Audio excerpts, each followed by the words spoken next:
Hey guys, Assalamu alaikum.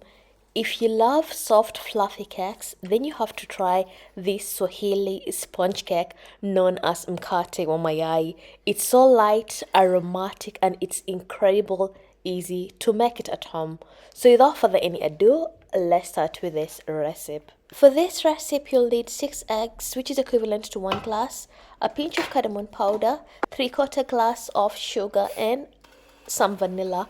Using an electric hand mixer, you're going to mix until everything is double sized like so. It took me approximately 7 to 8 minutes.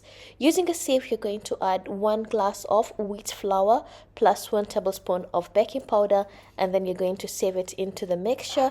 Then using a wooden spoon or a plastic spoon, you're going to mix it or fold it until everything is nicely combined.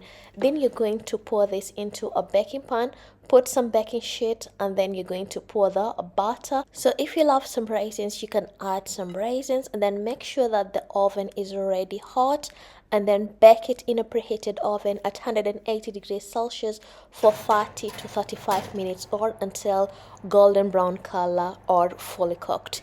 You can check it by using a toothpick. If the toothpick comes out clean, then your sponge cake is ready, and remove it out from the oven and let it to cool down. So I'm going to cut this cake so you can able to see how super soft and fluffy it is. This mkate mayai is perfect with a cup of tea or coffee.